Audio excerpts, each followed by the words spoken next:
एक बार माता पार्वती कैलाश पर्वत पर भगवान शिव के साथ बैठी हुई थी। माता पार्वती ने भगवान शिव से कहा, हे स्वामी, मेरे मन में 3 प्रश्न उठ रहे हैं। यदि इन तीनों प्रश्नों के उत्तर देकर आप मुझे संतुष्ट करेंगे तो मेरे मन को बहुत शांति मिलेगी।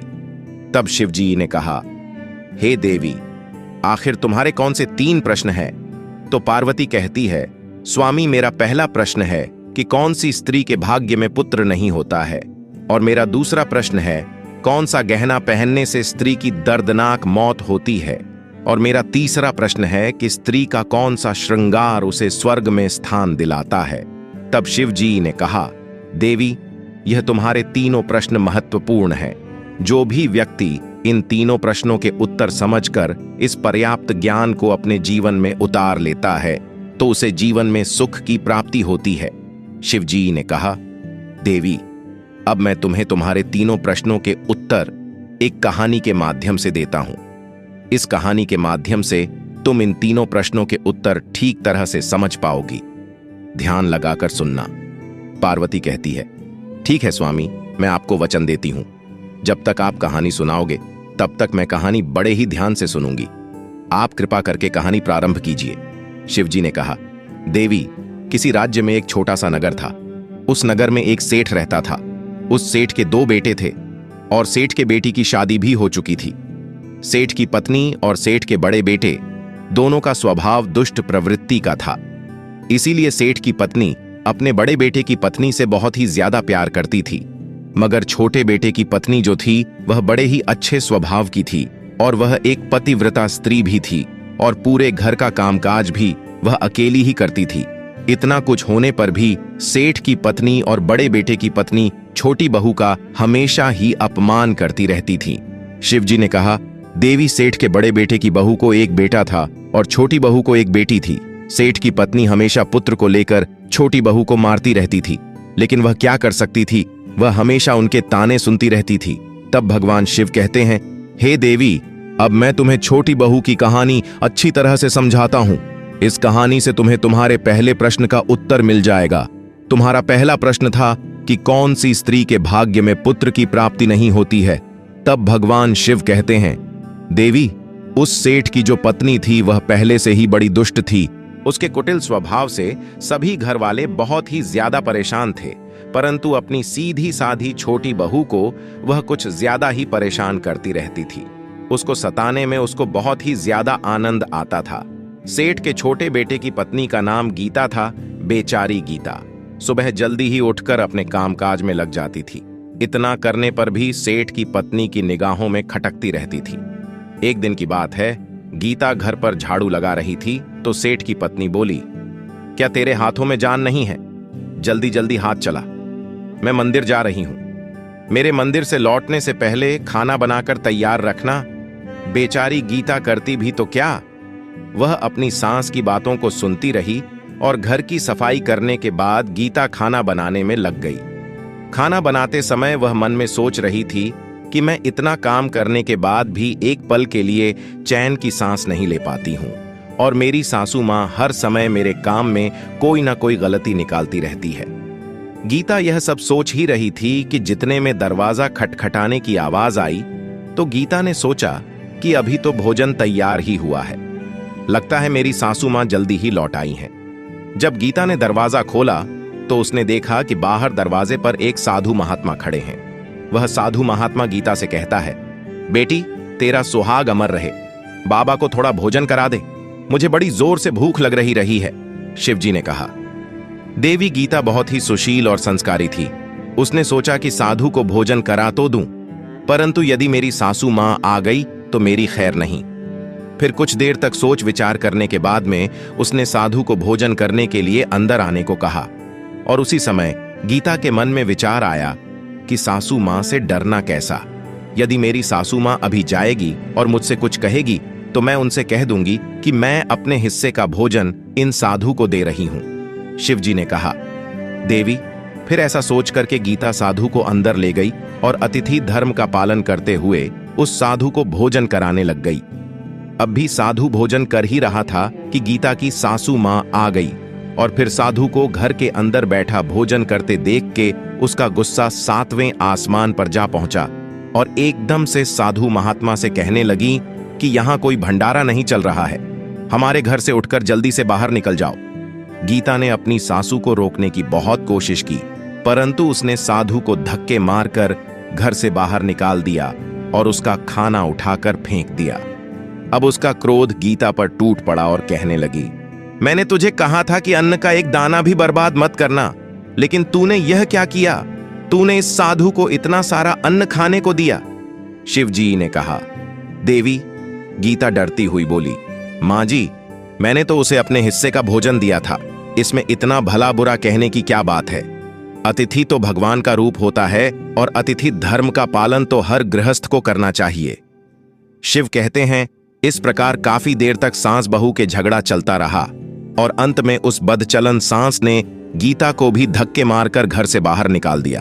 अब वह बेचारी रोती हुई घर का दरवाजा खट्टा रह गई, परंतु उसकी सांस पत्थर जैसी बन गई। उसका दिल नहीं पिघला। अब गीता के पास में एक ही रास्ता बचा था कि वह अपने मायके में लौट जाए। भगवान शिव कहते हैं, हे पार्वती, इस प्रकार गीता दुखी होकर के अपने मायके के लिए निकल गई और बीच रास्ते में एक घना जंगल भी पड़ता था। गीता भूख प्यास से तड़पती हुई अपने मायके के लिए चली जा रही थी। तभी अचानक जोर से बादल छाए और मूसलाधार बारिश शुरू हो गई। भगवान शिव कहते हैं, हे देवी, बारिश से बचने के लिए गीता ने एक पेड़ की शरण ली, लेकिन बरसात का वेग इतना तेज था कि बचना मुश्किल हो गया था। अब उस पेड़ में एक खोख बनी हुई थी। गीता यह सोचकर उसमें घुस गई कि बारिश रुकने पर बाहर निकल जाऊंगी और जब तक बरसात हो रही है वह खोख में अपनी सुरक्षा कर सकती है। भगवान शिव कहते हैं, हे देवी, जब गीता उस पेड़ की खोख में घुसी तो उस खोख के अंदर उसे एक साधु मिले। साधु ने कहा, बेटी, रोना धोना बंद कर दो। मुझे मालूम है कि तुम्हारे ससुराल वाले तुम्हारा अनादर इसलिए करते हैं कि वे बड़े दुष्ट प्रवृत्ति के हैं और तुम्हें ताने इसलिए मारते हैं कि तुम्हारी जेठानी को पुत्र की प्राप्ति हो गई है और तुम्हें अभी तक पुत्र की प्राप्ति नहीं हुई है, इसलिए तुम चिंता मत करो। मैं तुम्हें यह कागज देता हूं। इस कागज में जो उपाय लिखा है उसे पूरी निष्ठा से करना और फिर तुम्हें एक गुणवान पुत्र की प्राप्ति होगी। इस प्रकार वह साधु महात्मा कागज देकर वहां से अंतर्ध्यान हो गए। उधर जब बरसात बंद हो गई तो गीता को ढूंढता हुआ उसका पति वहां पर पहुंच गया और फिर गीता मायके न जाकर उस जंगल में एक झोपड़ी बनाकर रहने लगी। भगवान शिव कहते हैं, हे देवी पार्वती, एक दिन की बात है, गीता को पुत्र का ख्याल आया और सोचने लगी कि यदि मेरे भी एक पुत्र होता तो ससुराल में मेरी भी इज्जत होती। वह ऐसा सोच ही रही थी कि उस साधु का दिया हुआ कागज याद आ गया और जब गीता ने पुत्र प्राप्ति के लिए उस कागज को पढ़ा तो उसमें लिखा था, बेटी, पुत्र प्राप्ति के लिए हमेशा स्त्री को रात्रि के समय पुरुष के बाईं तरफ सोना चाहिए। ऐसा करने से कुछ समय के बाद में बाईं करवट लेटने से नाक का दायां स्वर और दाहिनी करवट लेटने से नाक का बायां स्वर चालू हो जाता है और फिर जब भी पुत्र प्राप्ति की इच्छा हो तो उस स्थिति में मिलन से पहले यह निश्चित कर लेना चाहिए कि पुरुष का दायां स्वर चलने लगे और स्त्री का बायां स्वर चलने लगे। उसी समय गर्भ धारण किया जाना चाहिए। ऐसा करने से निश्चित ही पुत्र की प्राप्ति होती है और इसके विपरीत स्वर चलने से पुत्री की प्राप्ति होती है। कागज में आगे लिखा था कि मासिक धर्म शुरू होने के प्रथम 4 दिन में मिलन से पुरुष रोगी होता है, 5वीं रात्रि में मिलन से पुत्री की प्राप्ति होती है, 6ठी रात्रि में मिलन से पुत्र की प्राप्ति होती है, 7वीं रात्रि में मिलन से बंध्या पुत्री की प्राप्ति होती है, 8वीं रात्रि में मिलन से ऐश्वर्यशाली पुत्र प्राप्त होता है, 9वीं रात्रि में मिलन से ऐश्वर्यशाली पुत्री की प्राप्ति होती है, 10वीं रात्रि में मिलन से अतिश्रेष्ठ पुत्र प्राप्त होता है, 11वीं रात्रि में मिलन से अच्छे संस्कार वाली पुत्री की प्राप्ति होती है। इसके बाद भगवान शिव कहते हैं, हे देवी पार्वती, इस प्रकार गीता ने 10वीं रात अपने पति से मिलन करके गर्भ धारण किया। अब सुबह स्नान आदि से निवृत्त होकर पूजा पाठ करके गीता का पति लकड़ी काटने के लिए चला गया। उसके पति के जाने के बाद तूफान आया और गीता की झोपड़ी उस तूफान में उड़ गई और बरसात होने लगी। और फिर गीता बरसात से बचने के लिए एक पेड़ पर पता लिखती है। यह पता उसी खोख का था जिस ख में गीता बरसात से बचने के लिए पहले छुपी थी। गीता ने पेड़ के ऊपर पता इसलिए लिखा था कि क्योंकि जब उसका पति लकड़ी लेकर वापस आएगा तो पेड़ पर पता लिखा हुआ देखकर उसी खोख में बरसात से बचने के लिए चला जाएगा। भगवान शिव कहते हैं, हे देवी पार्वती। उधर गीता उस खोख में जाकर छुप जाती है जो उस पेड़ के अंदर बनी हुई थी। उस पेड़ के पास में 2 प्रेत आत्माओं का निवास स्थान था। गीता बरसात से बचने के लिए उस खोख में छुपी हुई थी और उधर वे दोनों प्रेत आत्माएं बरसात से परेशान होकर उसी पेड़ की तरफ चली आ रही थीं। फिर उस पेड़ के नीचे आकर के एक प्रेत आत्मा कहने लगी, अब तो चला भी नहीं जा रहा, वरना मन तो कर रहा था कि माणिक टापू पर चले। तभी दूसरी आत्मा बोलती है, इसमें हमारे लिए कौन सी बड़ी बात है, यह पेड़ हमें अब भी उड़ा करके अभी वहां पर पहुंचा देगा जहां माणिक मोती का टापू है। ऐसा कहकर के वे दोनों प्रेत आत्माएं पेड़ के ऊपर बैठ गए और वह पेड़ अचानक से उड़ने लगा और उधर गीता को खोख में घुसते ही थकान की वजह से नींद आ गई।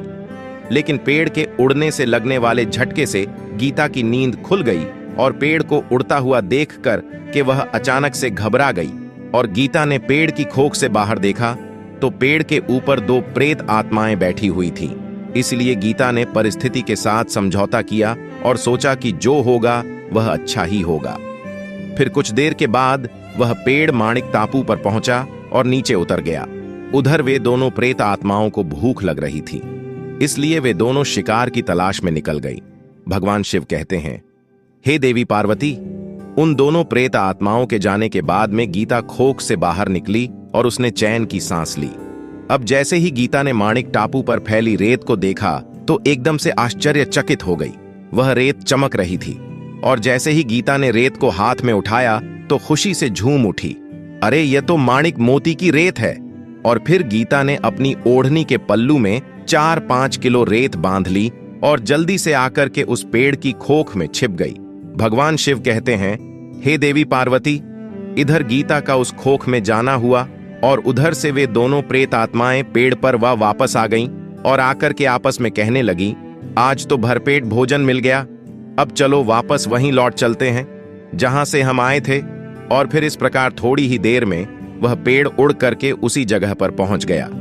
भगवान शिव कहते हैं, है देवी पार्वती। गीता उसी खोख में घुसी रही जब तक वे दोनों प्रेत आत्माएं उस पेड़ से चली नहीं गईं। और जैसे ही वे दोनों आत्माएं पेड़ से चली गईं, वैसे ही गीता माणिक मोती की पोटली लेकर उस खोख से बाहर आ गई और मन में सोचने लगी कि इतने सारे माणिक मोती देखकर मेरी सासू माँ खुश हो जाएगी और अब मैं ससुराल वापस जाऊंगी और अपनी सासू माँ को इतने सारे माणिक मोती दूंगी। फिर वह मुझसे कभी भी लड़ाई झगड़ा नहीं करेगी और मुझसे प्यार करने लगेगी। भगवान शिव कहते हैं, हे देवी। इधर गीता ऐसा सोच रही थी, तब तक गीता का पति गीता को ढूंढता हुआ उस पेड़ की तरफ आ जाता है और गीता अपने पति को सारी घटना बताती है और अपने पति के साथ वापस अपने ससुराल के घर पहुंच जाती है और उसे माणिक मोती कैसे प्राप्त हुए वह सारी कहानी अपनी सासू मां को बता देती है। भगवान शिव कहते हैं, माणिक मोती लेने के बाद गीता की सास एकदम से क्रोधित होकर के बोली, तू थोड़े से माणिक मोती लेकर के क्यों आई? वहां पर जितने भी मोती थे वह सब लेकर आना चाहिए था। फिर अपनी सासू माँ की बात सुनकर गीता कहने लगी, सासू माँ, हमारी 7 पीढ़ियों के लिए यह माणिक मोती काफी है। तो सासू माँ कहने लगी, अरे पागल स्त्री, माणिक मोती भी काफी होते हैं, क्या जितने हो उतने ही कम हैं। अब देख, मैं जाऊंगी और कितने सारे माणिक मोती लेकर आऊंगी। भगवान शिव कहते हैं, हे देवी। गीता ने अपनी सासू माँ को बहुत समझाया, परंतु उस लालची स्त्री के एक भी बात समझ में नहीं आई। उसने गीता की एक भी बात नहीं सुनी और जाकर के उस पेड़ की खोख में बैठ गई। उधर वे दोनों प्रेत आत्माएं जैसे ही पेड़ पर आई तो अचानक से वो पेड़ उड़ने लगा। इधर पेड़ उड़ता हुआ जा रहा था और उधर वह गीता की सासू माँ बहुत ही खुश हो रही थी कि आज मैं बहुत सारे माणिक मोती लेकर आऊंगी। भगवान शिव कहते हैं, इधर वह अपने मन में खुशी मना रही थी और उसी समय एक प्रेत आत्मा बोली, चलो आज माणिक टापू पर नहीं चलकर के मत्स्यटा ऊपर चलते हैं, आज मछलियां खाने का बहुत मन कर रहा है।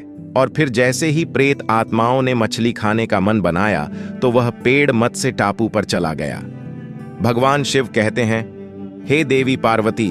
इस प्रकार प्रेत आत्माओं की बात सुनकर खोख में बैठी हुई वो गीता की सासू मां खुद पर संयम नहीं रख सकी और एकदम से बोल पड़ी, अरे तुम माणिक टापू क्यों नहीं जा रहे हो? मत्स्य टापू पर क्यों जा रहे हो? माणिक टापू पर चलो। अब जैसे ही उस औरत की आवाज सुनी तो वह प्रेत आत्माओं ने समझ लिया कि इस पेड़ की खोख में कोई छिपा हुआ है। उन्होंने जैसे ही खोख में प्रवेश किया तो उन दोनों प्रेत आत्माओं ने उस लालची औरत को देखा तो उसे उठाकर पेड़ से नीचे फेंक दिया और नीचे गिरते ही उसकी मौत हो गई।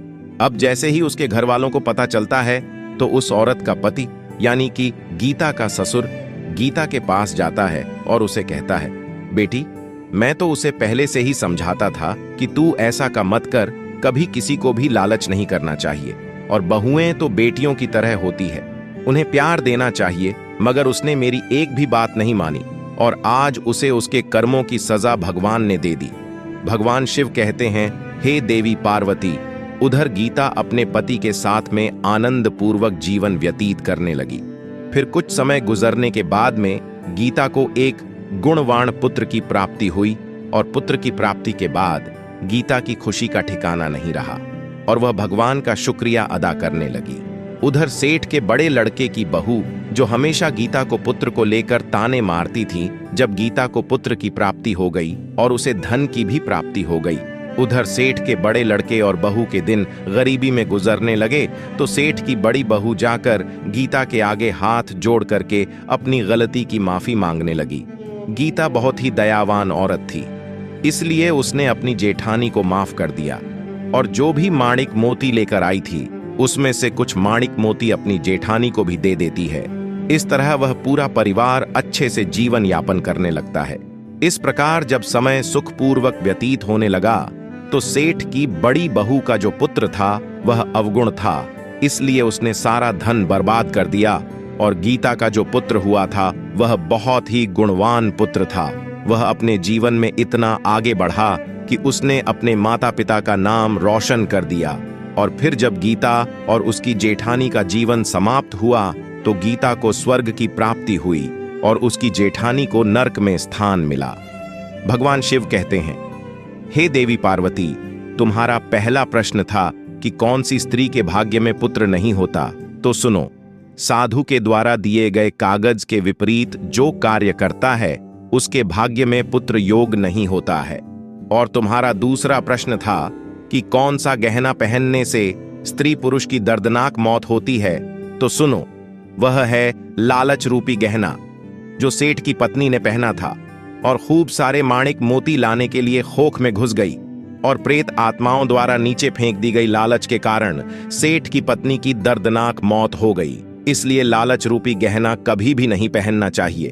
भगवान शिव कहते हैं, तुम्हारा तीसरा प्रश्न था कि कौन सा श्रृंगार करने से स्त्री को स्वर्ग में स्थान मिलता है, तो सुनो, वो है चरित्र रूपी श्रृंगार, यानी कि चरित्रवान और पतिव्रता स्त्री सेठ की छोटी बहू गीता की तरह मृत्यु के बाद स्वर्ग में जाती है। इसलिए हर विवाहित स्त्री को पतिव्रता और चरित्रवान होना चाहिए, परिवार के साथ में मिलजुल कर रहना चाहिए। तो मित्रों, हमारे द्वारा बताई गई जानकारी आपको अच्छी लगी हो तो हमारे इस चैनल को सब्सक्राइब जरूर कर देना। राधे राधे दोस्तों, धन्यवाद।